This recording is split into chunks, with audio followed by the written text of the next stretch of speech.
జగ్గపేట నియోజకవర్గం నుంచి జెడ్పీటీసీ వాత్సవ్య మండలం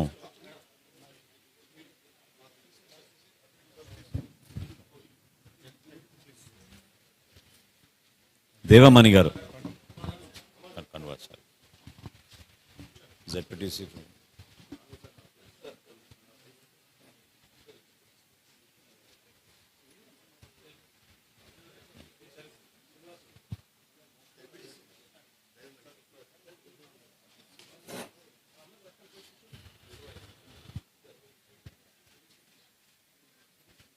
మాజీ అగ్రికల్చర్ మున్సిపల్ చైర్పర్సన్ అమలాపురం నుంచి గునిశెట్టి చిన్నబాబు గారు,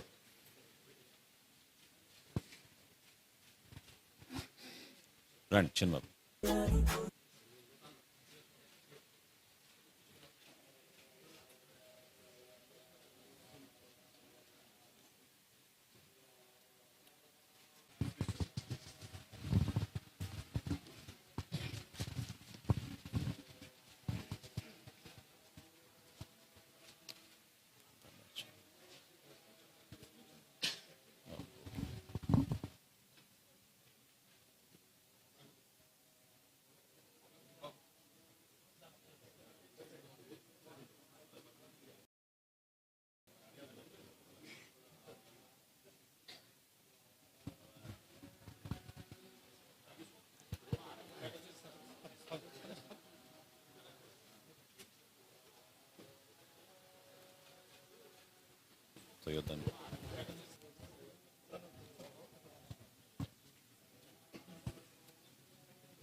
అనంతపురం ధర్మారం నియోజకవర్గం నుంచి అనేక మంది కౌన్సిలర్లు, అందులో ముందుగా 31వ వార్డు కౌన్సిలర్ రమణమ్మ గారు, మసోన్ రెడ్డి గారు, ప్రధాని కాదు,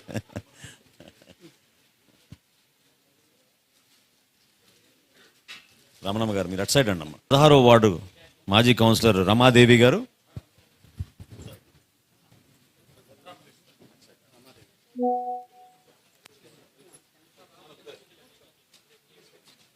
పదమూడవ వార్డు మాజీ కౌన్సిలర్ గారు వై రాజు గారు,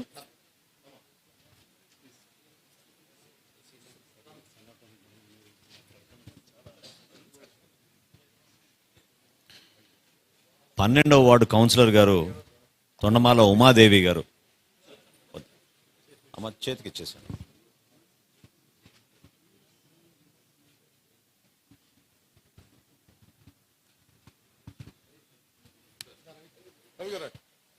రవిప్రసాద్ గారు,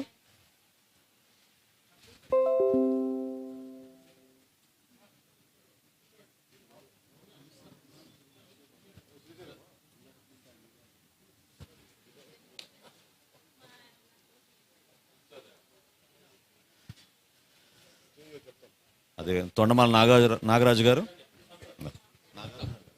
నాగార్జున గారు,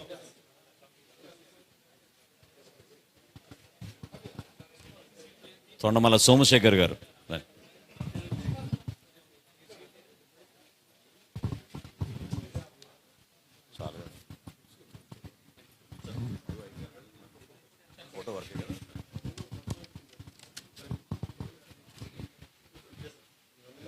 నియోజకవర్గాల వారీగా మీ గ్రూప్గా వస్తే మీరు గ్రూప్గా వచ్చేయండి దయచేసి.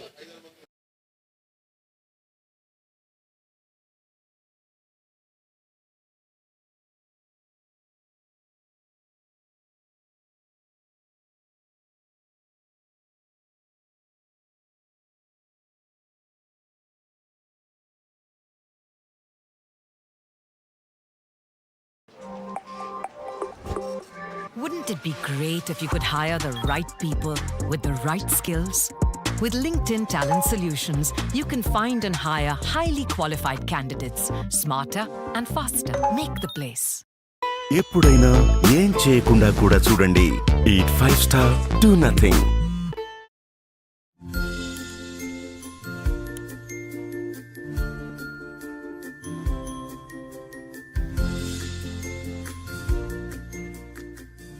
Hello everyone, my name is Nishant and I'm going to be your instructor for the day. Now the main topic of the day is to understand what do you mean by agile development and how can it actually help different organizations to have better approach to deploying the application that they have. I've been working as a DevOps engineer with multiple development teams for the past 10 years. This session is being conducted on behalf of Edureka. Now, the agenda for the day is a few very simple questions that you would need answered in order to actually make sense of what do people mean when they say that we are agile. So why do we need agile? What is even agile development? The key terms of agile, the advantages of agile, and how do you implement agile in your organization or the team that you're working with, and the various methods, philosophies, and the frameworks that are available to actually implement agile in the team that you have. So back in the day, there was something called as waterfall development or the waterfall model of development. So when I say waterfall, you can think about something like, a banking application or an insurance application or some police department application. So the moment I say waterfall model, you can think of like a really huge application, which is, made up of small chunks of code. For example, this application might have a front end, this application would obviously have a back end, and then it has some DNS routes and a few services that it's dependent on. So it doesn't really matter how many services are a part of this application, but this entire application was shipped as a one whole application. That's how things used to happen back in the day. And this was referred to, or this method of development, the waterfall method, the application was referred to as a monolithic application. Now it's called monolithic, if I can write it properly, monolithic application. Now, everything was fine and dandy unless like 2000s and 2002. That's when things started to become a bit extreme because the clients would have 10 different requirements that would change almost every day. Now, if you have one single application, you have a single point of failure. So if you were changing even this little part of this application, and if this part was to fail, this entire application would stop working. That's when people started brainstorming about better approaches to software development.